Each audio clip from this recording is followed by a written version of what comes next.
Welcome back to another Explainer. Today we are unpacking something absolutely massive.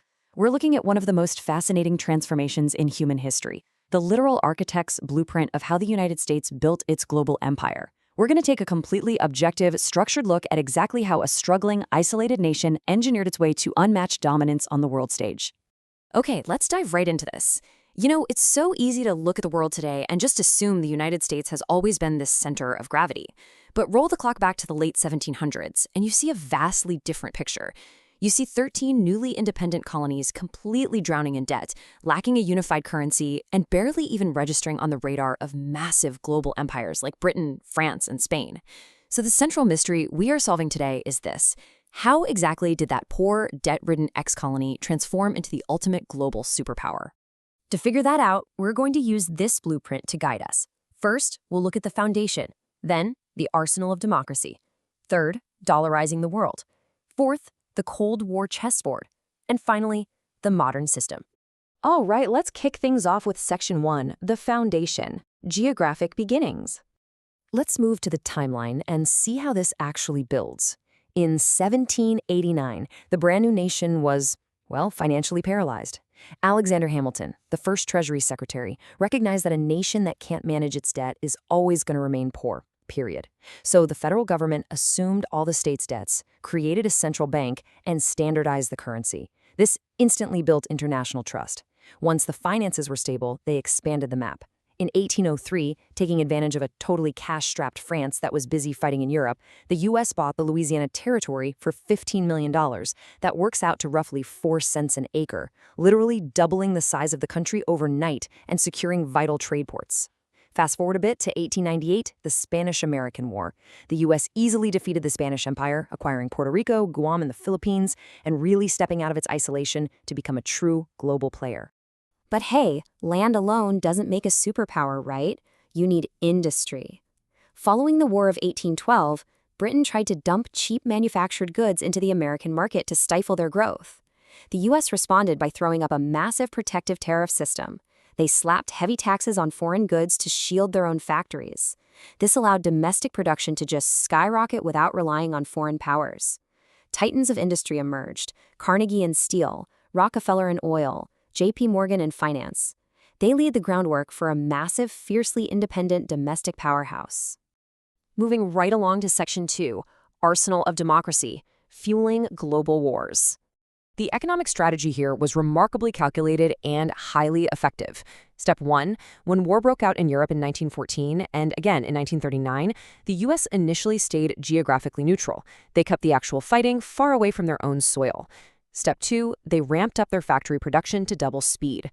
Step 3, they sold immense quantities of weapons, vehicles, and supplies to the warring nations.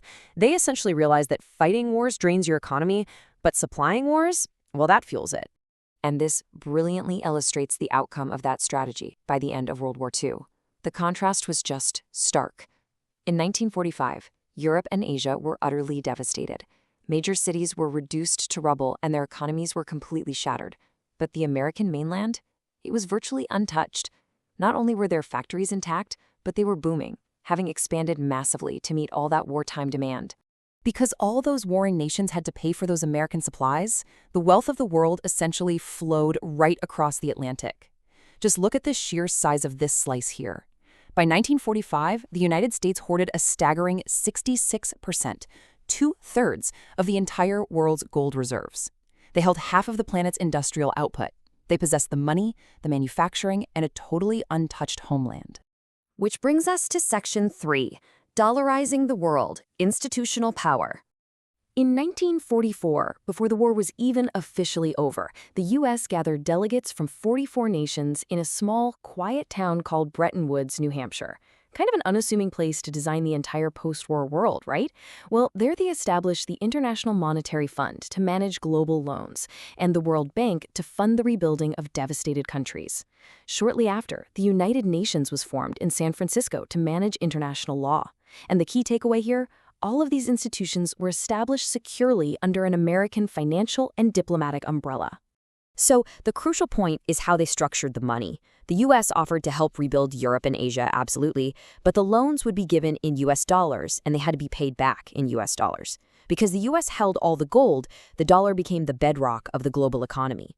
By mandating that international trade, particularly the oil trade later on, be conducted in dollars, America locked in some serious long-term leverage. Think about it. If you want to trade in the world, you need dollars, which means the U.S. gained indirect control over global commerce. And beyond just the financial architecture, they secured the intellectual architecture. During the chaos of the wars in Europe, top-tier talent, brilliant scientists and businessmen fled their home countries. The U.S. absorbed this incredible wave of immigration, including minds like Albert Einstein and Lise Meitner. Strategically acquiring the world's best scientific minds practically handed the U.S. a monopoly on advanced technology, culminating in the Manhattan Project and the atomic bomb, totally cementing their absolute military supremacy. Now for Section 4, the Cold War chessboard, containing communism. Now, the Soviet Union had its own massive army and its own ideology it wanted to spread. To counter this, the U.S. adopted a defining strategy known as containment.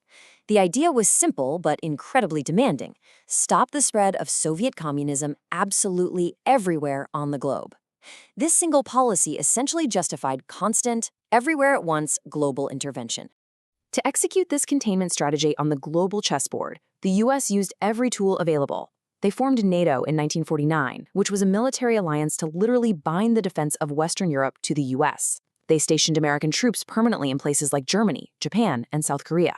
They heavily utilized covert interventions, supplying arms to rebel groups in Afghanistan and Nicaragua. They even engineered the installation of sympathetic leaders in places like Iran.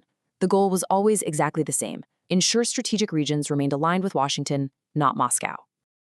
And finally, Section 5, the modern system, permanent architecture. Now, what's really interesting about this is that when the Soviet Union finally collapsed in 1991, the Cold War ended. But the massive military and economic machine the U.S. had built, it didn't shrink back down. Consider the sheer unprecedented scale of that permanent footprint today. The United States currently maintains over 800 foreign military bases scattered across the globe. From major installations in Europe and the Pacific to smaller outposts in the Middle East and Africa, no empire in human history has ever maintained a military presence of this size entirely outside its own borders. No way. And to maintain those 800-plus bases, the financial commitment is just staggering. The United States accounts for roughly 37% of the entire globe's military spending. That is more than the next several countries combined.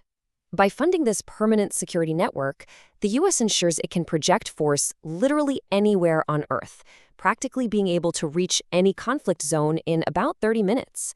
It's a system designed from the ground up to keep the homeland totally secure by ensuring that if a war is fought, it's fought far, far away from American shores.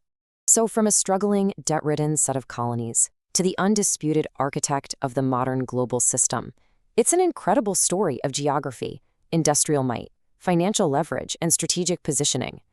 But as we look at the world today, with rising competitors rapidly developing their own technology and economies, and shifting alliances across the globe, we have to ask, can this meticulously built, century-old architecture of power actually hold its ground in the future?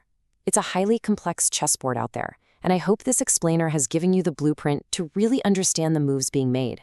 Keep learning, keep questioning, and I'll see you in the next explainer.